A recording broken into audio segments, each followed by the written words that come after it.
وملائكته يصلون على النبي يا أيها الذين آمنوا صلوا عليه وسلموا تسليما.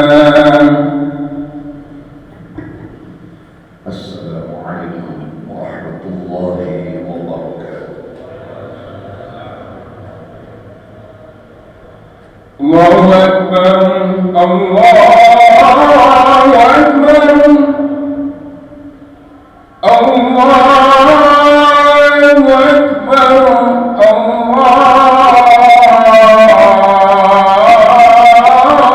الله أكبر. أشهد أن لا إله إلا الله.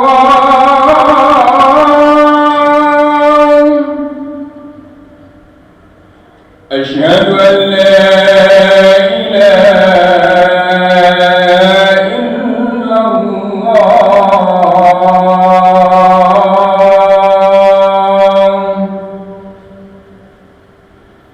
أشهد أن محمدا رسول الله.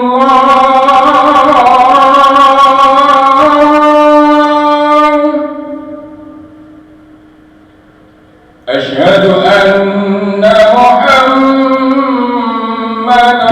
رسول الله.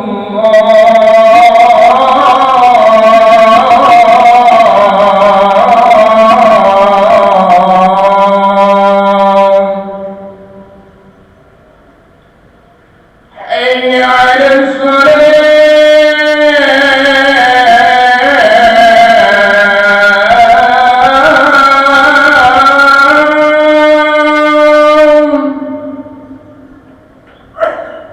حي على حي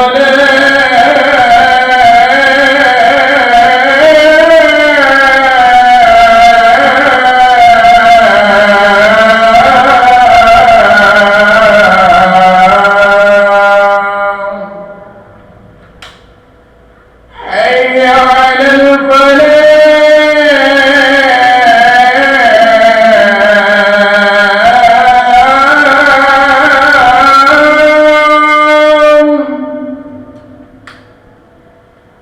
حي على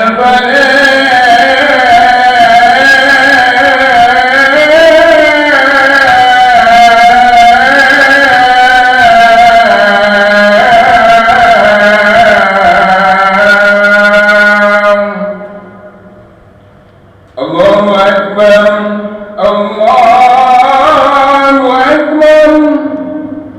لا إله إلا الله.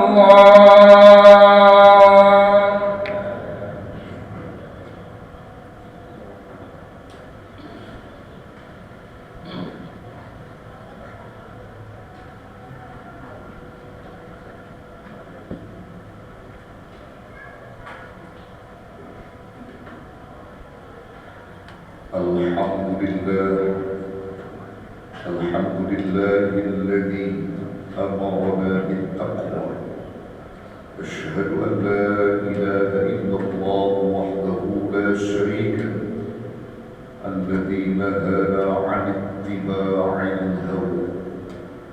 وأشهد أن سيدنا ونبينا محمدا عبده ورسوله الذي ينطق عن الهوى إن هو إلا وحي يوحى.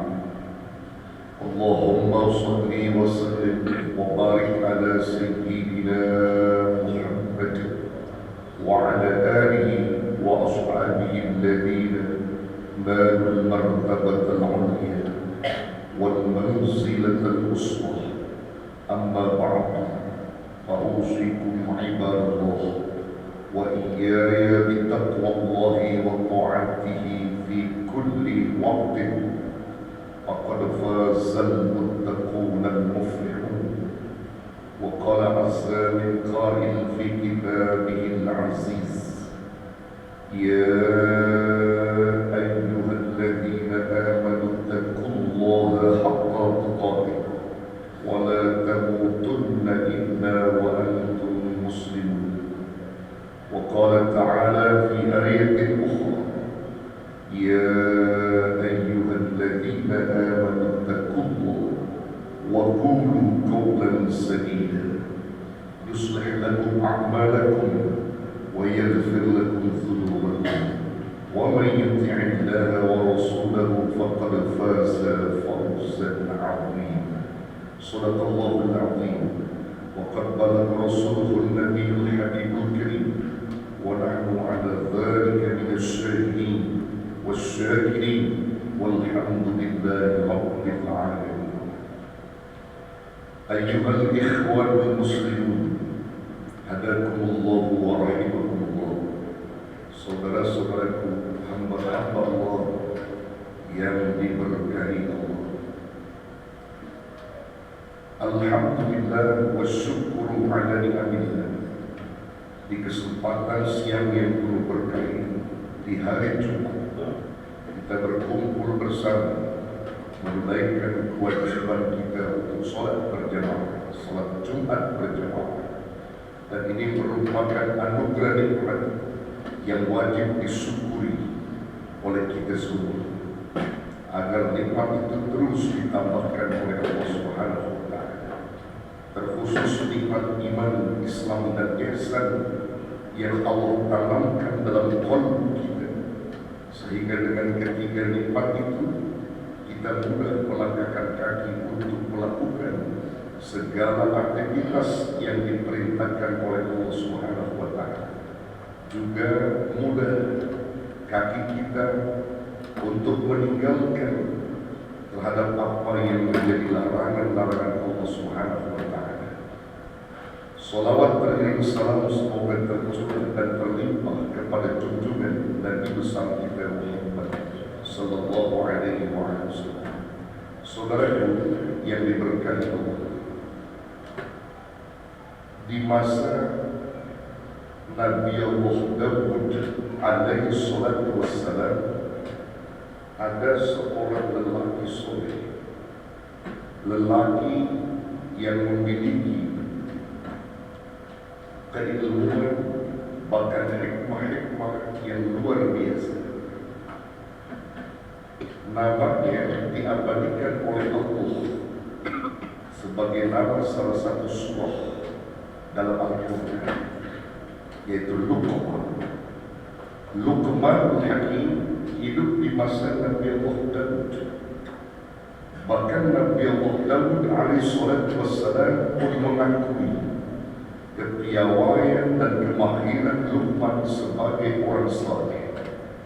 Bahkan nasihat-nasihat beliau selalu menyentuh dalam qalbu orang yang mendengarnya, terkhusus pada putra-putra.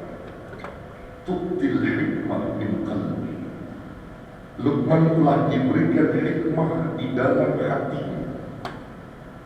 Maka hikmah inilah sesungguhnya yang menjadi keilmuan, bahkan menjadi pengetahuan hebat seorang Luqman.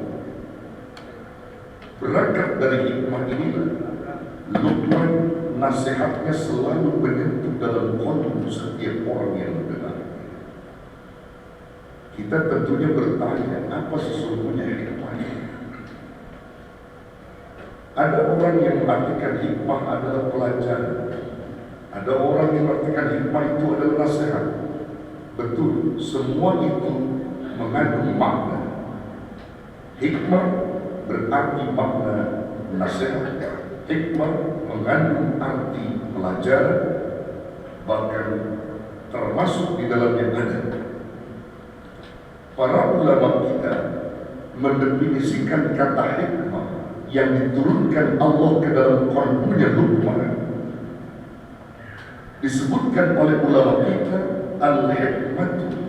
Hikmah itu adalah al-kalam al-masulu anil hasbi.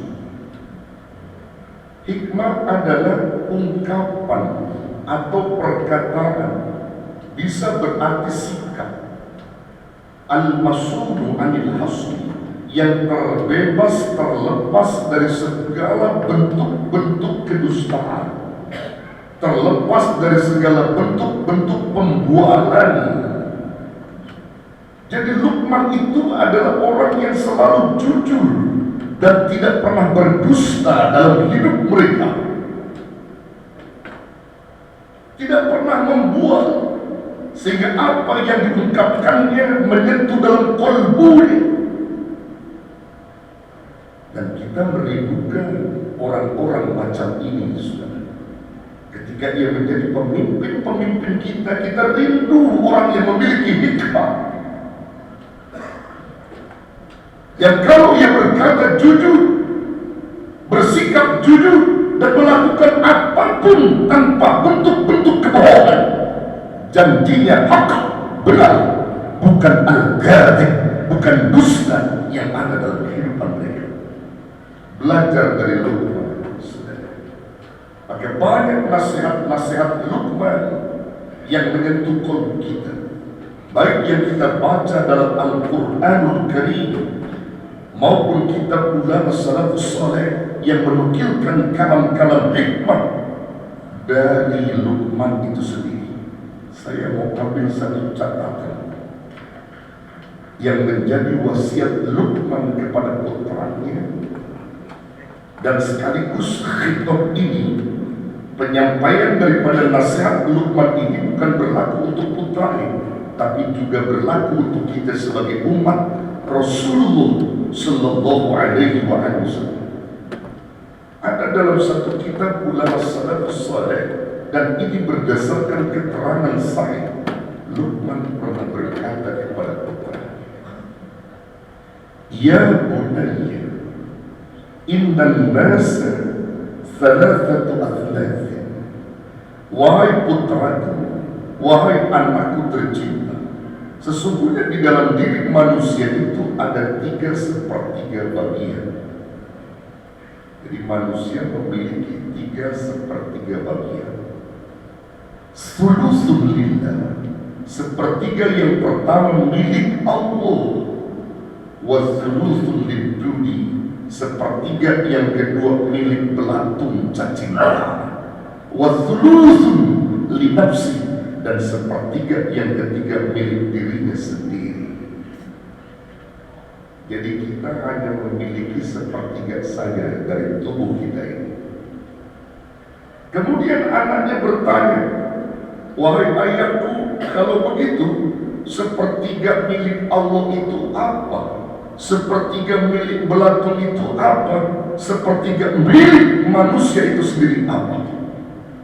Luqman pun memberikan penegasan dan penjelasan. Ammal lati walillahi farruh. Adapun 1/3 milik Allah itu adalah ruh yang dititipkan Allah ke dalam tubuh manusia. Inilah pelajaran buat kita sebenarnya. Kita itu milik Allah, bukan milik kita. Kita bisa bernapas, bisa berbicara, bisa berkata, bisa berbuat, itu karena ada ruh yang kalau satu ketika Allah ambil, kita harus sadar ini bukan milik kita, milik Allah. Jadi jangan ada manusia sombong di muka bumi ini, karena ruhnya milik Allah. Dia digerakkan oleh Allah, penggeraknya itu ruh yang suatu ketika Allah akan cabut bisa ruh itu. Saudara yang dirahmati Allah, ruh yang dititipkan Allah itu suci, saudara, bersih. Namun ia kotor ketika ia berada dalam tubuh manusia. Di saat manusia dilahirkan ke muka bumi ini, dari mulai ia bayi, anak-anak, remaja, ketika akil balik, maka saat itu taklif dibebankan Allah. Mulailah ruh itu kotor dengan perilaku nafsu manusia. Ruh itu suci. Dia kenal Allah, siapa yang menciptakan. Allah sangat menginginkan ruh yang Allah titipkan itu suci, kembalinya pun suci. Sebagaimana kita menitipkan barang kepada seseorang, barang itu bersih, maka kita akan memintanya dalam keadaan bersih semula. Namun ketika barang itu kotor, kita pun kecewa, kita pun tidak mau memanggil atau menerimanya. Lantaran telah dikotori oleh orang yang dititipkan. Allah pun sama. Allah ingin menerima ruh-ruh suci yang semula Allah titipkan itu. Saudaraku, karena itu, kelak pada hari kiamat ada dua kelompok manusia yang dipanggil oleh Allah berdasarkan ruh kotornya dan ruh suci. Beruntunglah kalau kita dipanggil Allah, percis kita berada dalam ruh suci itu yang kita gunakan untuk taat dan beribadah. Allah panggil dalam Quran, ya ayyatuhan nafsul mutmainnah irji'i ila rabbiki radiyatan mardiyah fadkhuli fi ibadi wadkhuli jannati. Panggilan yang sangat menyejukkan hati kita, panggilan yang amat sangat menikmati, dinikmati oleh orang yang dipanggilnya. Hai jiwa-jiwa yang tenang, ruh-ruh suci, kembalilah kamu kepada Rabbmu dengan penuh keridhaan, ke tempat yang diridhoi, dan bergabunglah kamu ke dalam golongan hamba-hambaku yang saleh, serta masuklah kamu ke dalam surga. Subhanallah, nikmat ketika kita dipanggil seperti itu. Ini bagi orang yang telah menjaga ruh suci yang Allah titipkan itu untuk taat kepada Allah. Lalu bagaimana kelompok yang kedua? Kelompok kedua inilah yang menjadi masalah, yang kita mengkhawatirkan diri kita kelak dipanggil seperti itu, seperti dipanggil Allah dengan panggilan yang amat sangat menakutkan. Ya ayyatuhan nafsul khabithah irji'i ila jahannam wa 'adzabun alim wa rabbuki 'alaiki ghadban. Ini dalam hadis kursi, saudara. Hai jiwa-jiwa yang kotor, jiwa-jiwa yang rusak, ruh-ruh yang kotor, kembali kamu ke jahannam, neraka jahannam. Azab Allah amat pedih, dan Rabbmu Allah amat sangat membenci, murka kepadamu. Mengerikan kalau kita dipanggil dengan panggilan yang seperti ini. Ada riwayat menyebutkan kenapa Allah menggiring manusia pada kelompok yang kedua ini, irji'i ila jahannam, sementara manusia dulu nggak pernah ada di jahannam, adanya di surga. Kalau Allah panggil irji'i ila rabbiki radiyatan mardiyah, pantas, karena dulu manusia suci, ruhnya berkumpul di surga sebagai koleksi Allah yang telah dikumpulkan ruh-ruh manusia di Lauhil Mahfuz Allah. Pantas kalau Allah bilang irji'i ila rabbiki radiyatan mardiyah. Tapi ini irji'i ila jahannam, baliklah kamu ke neraka jahannam, seolah kita pernah ada di neraka jahannam. Maka ulama-ulama, para mufassir hadis telah menyebutkan ini dimaksudkan bahwa sesungguhnya Allah menciptakan jahanam-jahanam kecil di dunia ini dari segala bentuk-bentuk kejahatan, bentuk-bentuk yang mengandung unsur dosa. Itu adalah jahanam-jahanam kecil yang Allah ciptakan sebagai ujian bagi orang-orang beriman. Namun ketika manusia tak sadar, ataupun dia sadar, dia masuk ke dalam segala bentuk dosa, berarti dia telah berada dalam jahanam. Maka saat Allah panggil, di saat dia mati belum bertobat, maka Allah katakan irji'i ila jahannam, balik kamu ke neraka jahanam yang dulu kau merasa enjoy, kau merasa senang dengan jahanam-jahanam kecil yang kuciptakan. Maka sekarang kau rasakan jahanam yang sesungguhnya. Na'udzubillah, summa na'udzubillah. Saudaraku, tidak ada kata terlambat bagi kita untuk memperbaiki diri kita, muhasabah diri kita, terus jaga ruh suci kita yang diberikan Allah Subhanahu wa Ta'ala. Lalu kemudian sepertiga yang kedua Wa ammal lati liduri fajismu.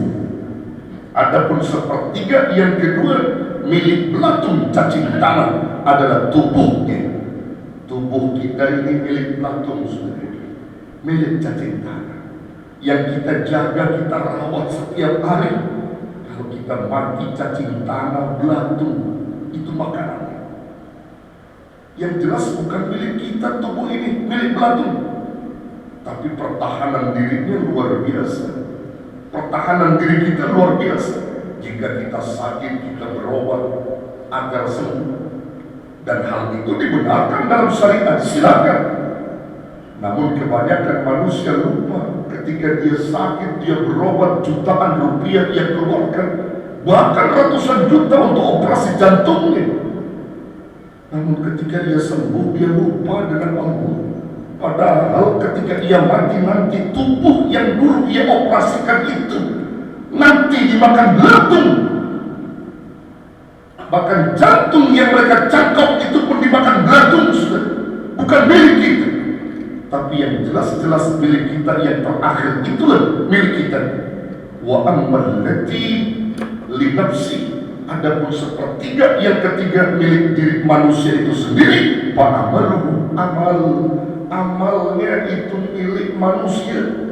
Salat kita, puasa kita, zikir kita, taklim kita, semua aktivitas kebaikan yang berupa amal soleh itu akan kembali kepada kita. Yang jelas-jelas amal ini kita malas-malasan, padahal itu milik kita, saudara. Kalau kita letih, lelah dalam ibadah, wajar kita lagi mempertahankan milik kita. Kita ngaji berjam-jam, gak ada ngaji berjam-jam, saudara. Tapi ketika kita berhibur diri berjam-jam yang bukan itu milik kita, kita lakonin itu semua, kita pertahankan kekuatannya. Namun ketika kita bangun malam, sulit bagi kita. Padahal itu adalah yang kita balik kepada kita. Baca Quran, zikir, sedekah, itu semua milik kita yang akan dikembalikan oleh Allah Subhanahu wa Ta'ala. Tak ada yang bisa kembali kecuali amal saleh. Kalau kita hidup di dunia, sudah dikala kita susah diuji oleh Allah, masih banyak orang yang menolong kita. Sebut saja ketika kita bertamasya atau kita piknik, misalnya begitu. Di saat kita berlibur piknik bersama sahabat-sahabat kita atau bersama orang-orang, saat itu kita tidak membekali diri kita, makan pun kita nggak mau, uang pun kita nggak ada. Saat kita jatuh pingsan di tempat lokasi hiburan di mana kita piknik itu, orang lain masih banyak yang nolong kita. Kita akan ditanya oleh mereka, sudah makan, sudah nyarap, lalu mereka carikan makan dan sarapan, lalu kita diobati oleh mereka. Masih banyak orang yang nolong kita.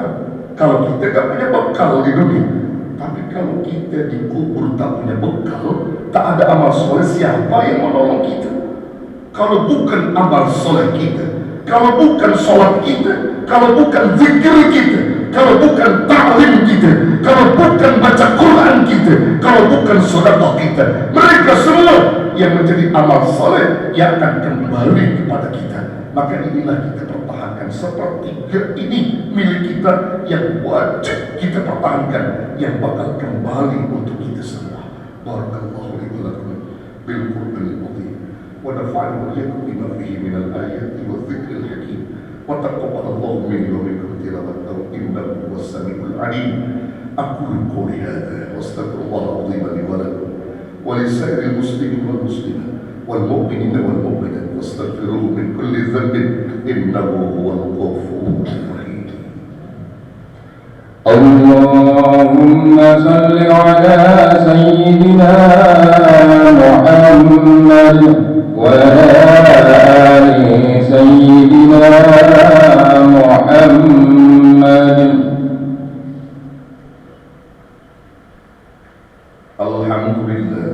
Alhamdulillahilladzi hadana bidinil Islam. Asyhadu an la ilaha illallah wahdahu la syarika lah. Syahadatan tunziqa ilaha min syiddati yawmil dhihar. Wa asyhadu anna sayyidana wa nabiyyana Muhammadan abduhu wa rasuluh. Syahadatan tukaffiru dhunuba wal atham. اللهم صل وسلم وبارك على سيدنا محمد وعلى آله وأصحابه البررة الكرام. أما بعد فيا عباد الله اتقوا الله وافعلوا الخيرات واجتنبوا عن السيئات واعلموا أن الله تعالى صلى على النبي الكريم وقال تعالى إن الله وملائكته يصلون على النبي يا أيها الذين آمنوا صلوا عليه وسلموا تسليما. فأجيبوا الله إلى ما دعاكم وصلوا على من به الله هداكم. اللهم صل وسلم وبارك على سيدنا محمد وعلى آل سيدنا محمد وارض اللهم على أربعة الخلفاء الراشدين سيدنا أبي بكر وعمر وعثمان وعلي وعلى بقية الصحابة أجمعين والتابعين ومن تبعهم بإحسان إلى يوم الدين وعلينا معهم برحمتك يا أرحم الراحمين. اللهم اغفر للمؤمنين والمؤمنات والمسلمين والمسلمات الأحياء منهم والأموات. اللهم إنك أنت السميع القريب مجيب الدعوات ويا قاضي الحاجات ويا كافي المحبات إنك على ما تشاء قدير. اللهم أرنا الحق حقا وارزقنا اتباعه وأرنا الباطل باطلا وارزقنا اجتنابه. ربنا ظلمنا أنفسنا وإن لم تغفر لنا وترحمنا لنكونن من الخاسرين. ربنا لا تزغ قلوبنا بعد إذ هديتنا وهب لنا من لدنك الرحمة إنك أنت الوهاب. ربنا آتنا في الدنيا حسنة في الآخرة حسنة وقنا عذاب النار. وصلى الله على خير خلقه سيدنا محمد صلى الله عليه وسلم بفضله والحمد لله رب العالمين. عباد الله إن الله يأمر بالعدل والإحسان وإيتاء ذي القربى وينهى عن الفحشاء والمنكر والبغي يعظكم لعلكم تذكرون. فاذكروا الله العظيم يذكركم ودعوه يستجب لكم.